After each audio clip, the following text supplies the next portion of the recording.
Welcome everybody to the ARP channel where anything is possible. Well, we'll talk about anything and everything, whatever we want to talk about, whatever pops in my head. Tonight, I was scrolling, been looking for something to talk about. I have a few little things and the other things I want to do. I just want to do a little more research. And then scrolling through Twitter or X, you know. And seen the video, and I'm like, is that true? Well, I don't take nothing face value. I go looking. So I started searching. And more I searched, the more I'm like, maybe it's true that he actually wrote this. It's talking about the letter. Uh, let me pull up my little note right here.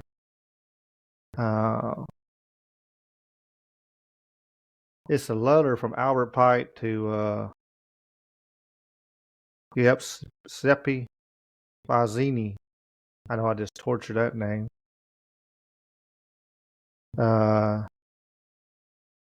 They had the letter on display in London until 1977. It was actually, they found the letter in 1910. He talks about the world wars and what it's going to take to bring around certain things.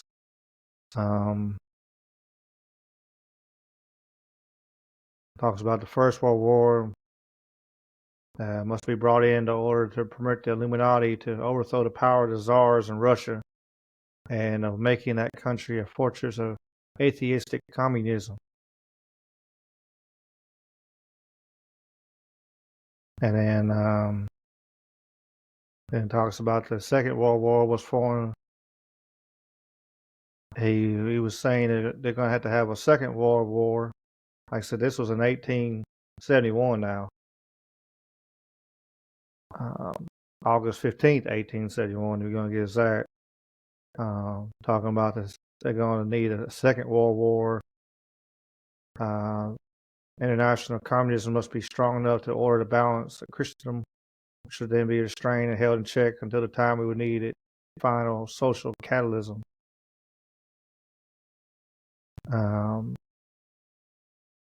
As said, the war must be brought around so that Nazism is destroyed and the political Zionism be strong enough to institute a sovereign state of Israel in Palestine, which it did in 1945. Now we get to today's time. The Third World War. Albert Pike says had no relation, if you're wondering. Not that I know of. I don't know.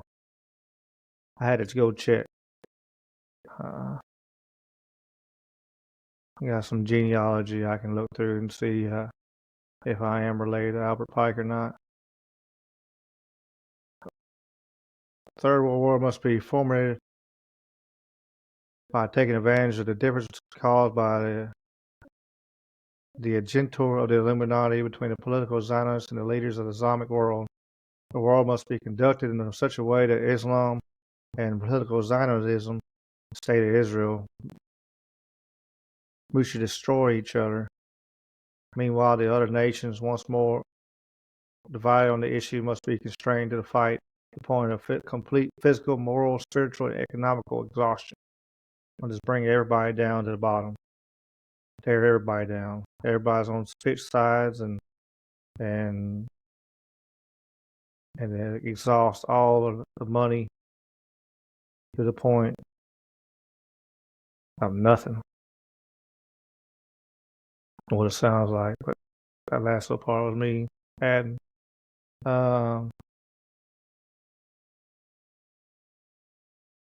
Then we shall unleash the nihilists and the atheists, and we shall provoke a formal social catalysm which in all its horror will show clearly to the nations the effect of the absolute atheism, origin of savagery, and the most bloody turmoil. Then everyone of the citizens is obliged to defend themselves against the world minority of revolutionaries to exterminate those destroyers of civilization. And the multitude, disillusioned with Christianity, whose theistic spiritual form will from that moment be without compass or direction. Anxious for an ideal, but without knowing where to render its adoration. Thank you. Some days I just can't read. Will receive the true light through the universal manifestation of the pure doctrine of Lucifer, brought finally out in the public view. The mass manifestation will result from the general reactionary movement which will follow the destruction of Christianity and atheism, both conquered and exterminated at the same time. Just some scary sounding stuff. There was a time when people thought that it was fake, but the letter was discovered in 1910. Like I said, it was put in the museum to 1977, so it'd be kind of hard to fake something that it came out before it even happened. Even if it was 1910, of course, he died way before the. Let's see. My notes.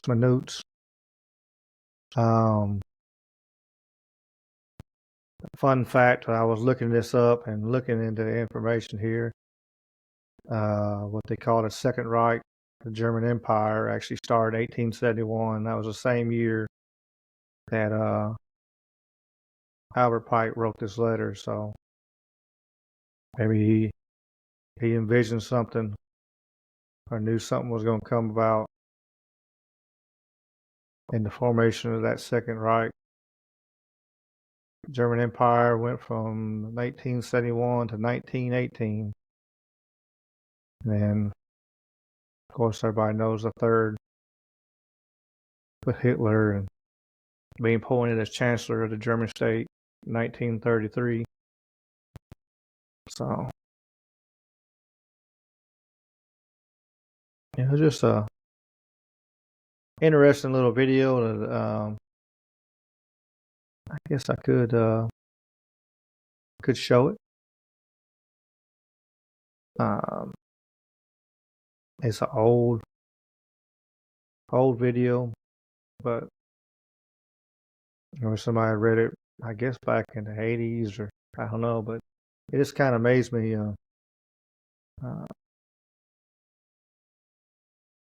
How he was kind of spot on the first two, so I hope he's not spot on for the third one.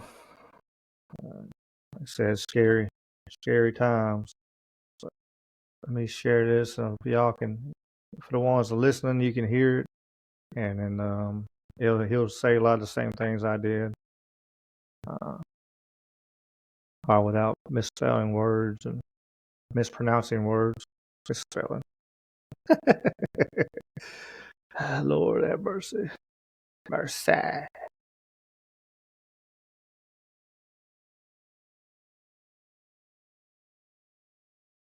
All right. Here we go. He predicted 3 world wars. The First World War, he said, must be brought about, and I'm quoting from Albert Pike.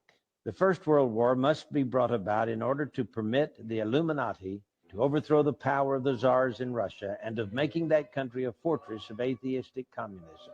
The divergences caused by the agents of the Illuminati between the British and German empires will be used to foment this war. He says, quote, the Second World War must be fomented by taking advantage of the differences between the fascists and the political Zionists. This war must be brought about so that Nazism is destroyed and that the political Zionism will be strong enough to institute a sovereign state of Israel in Palestine. he's now thinking about this Third World War, and it says that it will be caused by the differences between the political Zionists and the leaders of the Islamic world. The war must be conducted in such a way that Islam, the Muslim Arabic world, and political Zionism, the state of Israel, mutually destroy each other. That's what it says. Meanwhile, the other nations, once more divided on this issue, will be constrained to fight to the point of complete physical, moral, spiritual, and economic exhaustion.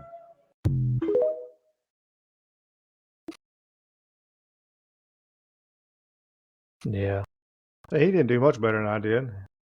He almost mispronounced something, and he said also, so I don't feel too bad.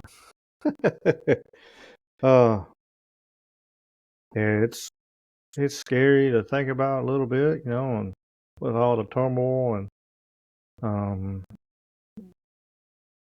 I'm not here to choose sides. I'm not getting in the middle of it. I mean, putting my opinion out there on this.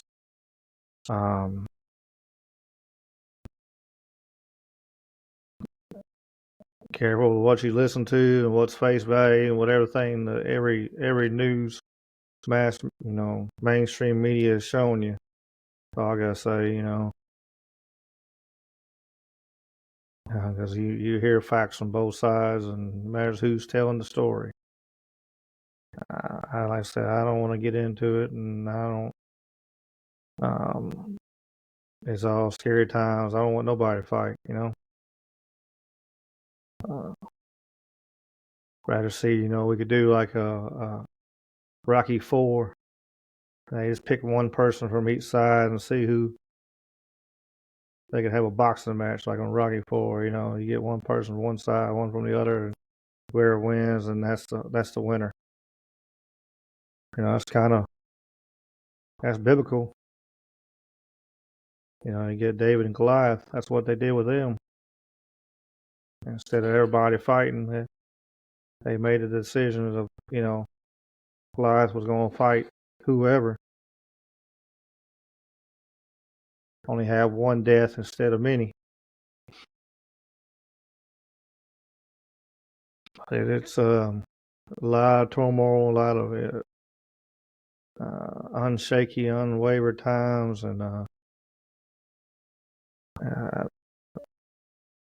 said, everybody be careful.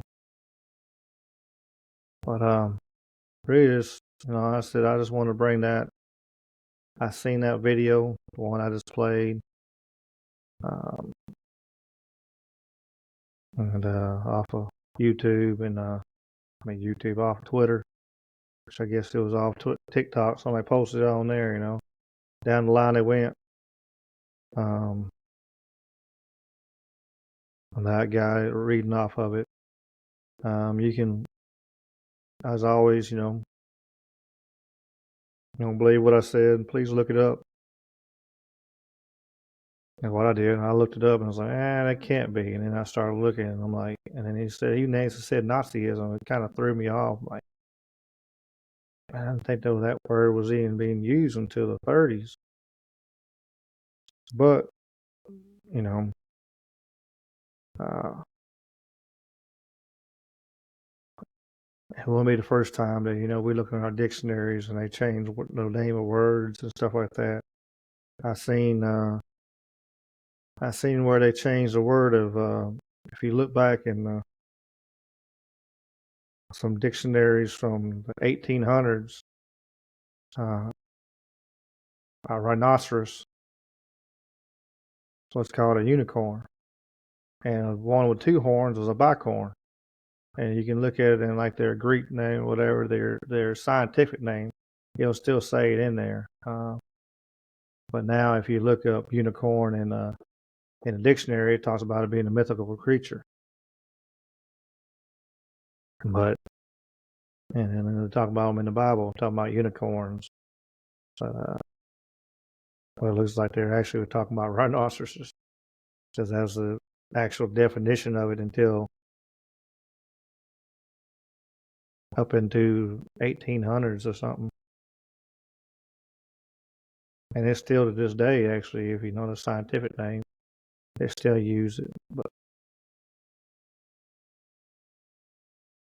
while you have to do your research, you have to look because so many people and so many groups have altered history and changed history to make it their twister for their agenda to work. So, for their thought of mind. So you have to be cautious of what you read and what you see and what you take at face value. And of course, it's a hard subject. You get, and once you start going down, I've talked about before, you start going down that rabbit hole. Well, I don't believe that now. I see that was a lie to me. And it's a it's a long way to go. Um, but yeah, I just want to make this quick video on this nice Monday evening. I'll have this posted by the end of the night. So you'll be able to see it in the morning unless you see it tonight. This should be online before I go to bed. So hope you enjoyed and hope it gave you something to go look at. And as always, I appreciate you listening. Please share, like, uh, help me grow my little channel and see what we can do with it, and spread some truth, spread some knowledge, and spread some good cheer. So that's all I'm here for. But always keep on keeping on, and peace and chicken grease. Yeah.